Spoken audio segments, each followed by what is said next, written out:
More than 1,000 miles away from these protests, leaders of another Middle East power watch with enthusiasm.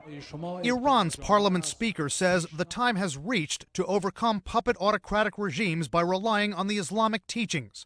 Experts say Iran's leaders would welcome the downfall of the Mubarak regime, widely seen as perhaps their most bitter arch-rival in the region. How does Iran stand to benefit from what's going on in Egypt right now? There's nothing that Iran wants more than instability in the Middle East, particularly among the autocratic leaders, even if they're Sunni autocratic leaders. Why? Because they hope that eventually these leaders will have to give way to a more Islamist-oriented political establishments that may or may not be interested in aligning themselves with Iran, but at least are no longer aligned with the United States. According to experts and Western diplomatic sources we interviewed, Iran has agents inside most Middle East countries. The mistrust between Iranian leaders and Egyptian President Hosni Mubarak is poisonous. This 2009 U.S. diplomatic cable posted on WikiLeaks says Mubarak and his advisors are now convinced that Tehran is working to weaken Egypt through creation of Hezbollah cells, support of the Muslim Brotherhood, and destabilization of Gaza.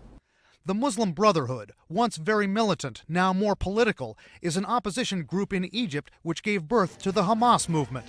Hamas, the major power in Gaza, a dangerous threat to Israel and supported by Iran, is considered a terrorist group by the U.S. But experts are divided about possible connections between Iran and the Muslim Brotherhood. I'm not sure that Iran has much of a foothold in Egypt through the Muslim Brotherhood. I don't see any evidence of that. But there are plenty of other tensions. Mubarak has worked hard to prevent Iran from developing nuclear weapons, and they're rivals on another key front. Does this instability in Egypt also benefit Iran from an oil producing and shipping standpoint? Absolutely. Unrest in Egypt has already bolstered oil prices, and they've gone above $100 per barrel. And who does that benefit? That benefits Iran. Iran earns 80% of its hard currency earnings from crude oil revenues. Afshin Molavi says more instability in Egypt is a best-case scenario economically for Iran. He points out Iran is facing what he calls grave uncertainties in its economy right now. He says if Egypt continues to boil and oil prices continue to rise, Iran's leaders would use that to mask some of their economic problems. Brian Todd, CNN, Washington.